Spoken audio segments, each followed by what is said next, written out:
اعوذ باللہ من الشیطان الرجیم بسم اللہ الرحمن الرحیم۔ السلام علیکم اسٹوڈنٹس، لاسٹ ٹائم ہم لوگوں نے رکوع نمبر 6 اسٹڈی کیا تھا، جس کی آیات تھی ٹوٹل 41 to 52۔ یہ 12 آیات ہم نے اس رکوع میں پڑھی تھی۔ آج ہم اس کی ایکسرسائز سولو کریں گے۔ سٹارٹ میں ہمارے پاس الفاظ اور اس کے معنی ہیں۔ عربی کے جو الفاظ ہیں ان کے معنی دیے ہوئے ہیں۔ پہلا ورڈ ہے جی بکراتن و اصیلا۔ بکراتن صبح، و اصیلا اور شام۔ یہاں پر جو ہے وہ صبح شام کی جو پہلی آیات میں جو بات ہوئی تھی کہ اللہ تعالیٰ کا ذکر کیا کرو اور پھر صبح و شام اس کی تسبیح بیان کیا کرو، اس کا ذکر کیا کرو۔ آگے ہے جی تحیاتن، تحفہ، تحیہ سے نکلا ہوا ورڈ ہے، تحفہ دعا۔ نیکسٹ یلقون، وہ ملتے ہیں یا وہ ملیں گے۔ سراجا منیرا، روشن چراغ، یہ نبی کریم صلی اللہ علیہ وسلم کی ایک صفات ہے، روشن چراغ۔ تعتدون، تم عدت پوری کراتے ہو۔ وہابت، اس عورت نے حبا کیا، یعنی اس عورت نے چاہا یا خواہش کی کہ وہ نکاح میں آنا چاہتی ہے بغیر حق مہر لیے۔ یہ اس آیت کا جو ہے یہ ورڈ ہے۔ یستنکحا، کہ وہ نکاح کرنا چاہے یا وہ نکاح کرنا چاہتے ہیں۔ ترجی، تو علیحدہ رکھ، تو علیحدہ رکھ یا دور کر دے۔ نبی کریم صلی اللہ علیہ وسلم کے حوالے سے جو بات ہوئی تھی لاسٹ کی آیات میں، کہ اس سے ریلیٹڈ ورڈ ہے۔ تو وی، تم اپنے پاس جگہ دو، یا تم اپنے پاس جگہ، تو اپنے پاس جگہ دے، اس طرح سے بھی آپ کہہ سکتے ہیں۔ تو وی یہ ورڈ تھا، حمزہ تھا یہاں پر۔ ترجی، تم علیحدہ رکھے ہو یا تم دور کرے ہو۔ آئی تھنک یہ میں نے پہلے بول دیا۔ عزلتا، تو نے الگ کیا۔ پہلے ورڈ ہے جی تو وی، تم اپنے پاس جگہ دو، یا عزلتا، تم نے الگ کر دیا۔ ان تقر اعینہن، ان تقر اعینہن، کہ ان کی آنکھیں جو ہیں ان ٹھنڈی رہیں، یعنی قرار پائیں، ان کے دل میں بھی ٹھنڈک رہے، ان کی آنکھوں میں بھی ٹھنڈک رہے۔ نبی کریم صلی اللہ علیہ وسلم سے ریلیٹڈ بات ہو رہی ہے یہاں پہ۔ نیکسٹ یہ ہمارے پاس 3 سوالات ہیں۔ پہلے سوال میں میں نے لاسٹ کے لیکچرز میں بتایا بھی تھا کہ یہاں پہ جو صفات بیان کی جا رہی ہیں ان کو مائنڈ میں رکھیے گا۔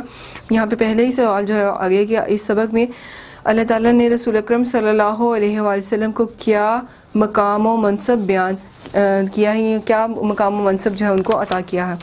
یہاں پہ میں واپس آیات میں جاتی ہوں تو دیکھیں جی، آیت نمبر 54 اور 45 اور 46، 45 اور 46۔ اے پیغمبر صلی اللہ علیہ وآلہ وسلم، ہم نے آپ کو گواہی دینے والا، خوشخبری سنانے والا، ڈرانے والا اور اللہ تعالیٰ کی طرح بلانے والا، یا اللہ تعالیٰ کی طرف بلانے والا اور اس کی اجازت سے اور روشن چراغ بنا کر بھیجا۔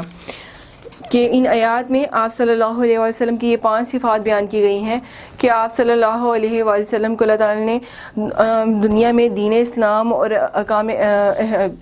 کلام الہی کی جو ہے وہ حقانیت اور صداقت کی گواہی دینے والا بنا کر بھیجا، اور اللہ اور اس کے رسول صلی اللہ علیہ وسلم کی تعلیمات پر ایمان لانے اور عمل کرنے والوں کو اچھے انجام کی خوشخبری سنانے والا، اور حکام الہی پر ایمان نہ لانے والے اور عمل نہ کرنے والے کو انجام بد سے ڈرانے والا، اور اللہ کے حکم سے اس کی مخلوق کو اللہ اور اس کے دین کی طرف بلانے والا، اور آپ صلی اللہ علیہ وآلہ وسلم کو ایمان، اعمال اور اخلاق علم اور مخلوق خدا کی اصلاح اور فلاح کے لیے روشن چراغ بنا کر بھیجا۔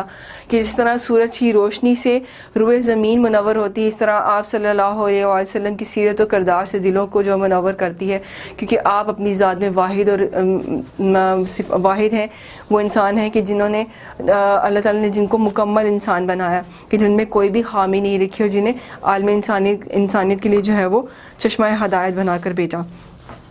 سیکنڈ کویسچن ہے جی، اس سبق میں طلاق کا کیا خاص حکم بیان ہوا ہے؟ پہلا جو حکم بیان ہوا کہ اگر کسی عورت کا نکاح کیا گیا اور رخصتی کے بغیر یا رخصتی سے قبل اور یا پھر رخصتی ہونے کے باوجود مگر وہ اپنے شوہر کی تنہائی میں نہیں گئی، ان کی کوئی بھی ازدواجی زندگی جو ہے وہ یا اس کا ایک لمحہ بھی نہیں گزرا، تو اس کو طلاق ہو جاتی ہے، اور اس صورت میں اس پر کوئی عدت واجب نہیں آتی، اور مرد پہ یہ لازم ہے کہ وہ اس کا ہاف حق مہر جو ہے وہ ادا کرے، اور اس عورت پہ جو ہے وہ بالکل جو ہے اس بات کی تنگی نہیں ہے کہ وہ عدت اپنی پوری کرے، بلکہ اس کو اجازت ہے کہ وہ دوسرا نکاح فوراً کر سکتی ہے، کیونکہ اس پہ کوئی عدت واجب نہیں ہوتی. اور دوسرا کیا ہے جی, عدت کہتے ہیں کہ اگر کوئی عورت نکاح جو ہے وہ کے بعد رخصت ہو کر اپنے خاوند کے پاس جاتی ہے اور پھر اسے طلاق ہو گئی, اور اب طلاق کے بعد کچھ عرصہ جو عورت کو انتظار کرنا پڑتا ہو, یہ تقریباً جو ہے 3 ماہ 10 دن کی جو ہے وہ ایک مدت ہے, یا ٹوٹل 4 ماہ کی جو ہے ایک مدت ہے کہ جس میں عورت کو جو ہے وہ عدت واجب ہوتی ہے.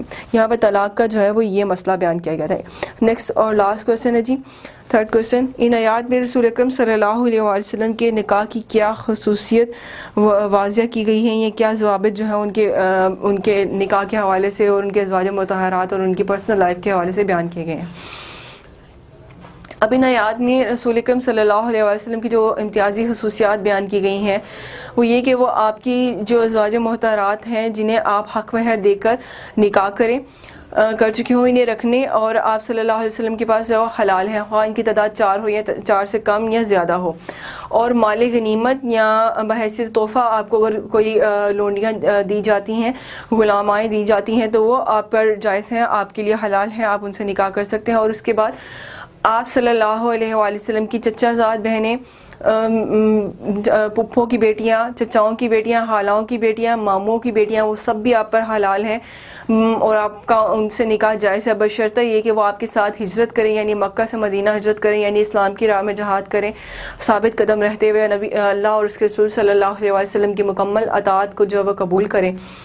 اور اور کوئی مومن عورت اگر آپ صلی اللہ علیہ وسلم کے لیے خود کو وقف کر دے اور بغیر مہر کے, یعنی وہ آپ سے نکاح کرنا چاہے اور مہر کی رقم بھی نہ لینا چاہے, اور اگر آپ صلی اللہ علیہ وسلم کو بھی یہ اختیار ہو کہ آپ بھی اس کو بیوی بنانا چاہیں, تو وہ آپ کا اس سے نکاح جائز ہے. اور وہ عورتیں جن کو آپ چاہیں علیحدہ کر دیں اور جن کو چاہیں وہ قریب رکھیں, اور یعنی آپ صلی اللہ علیہ وسلم کے ازواج مطہرات کے سلسلے میں برابری سے جو ہے آپ مستثنیٰ ہیں.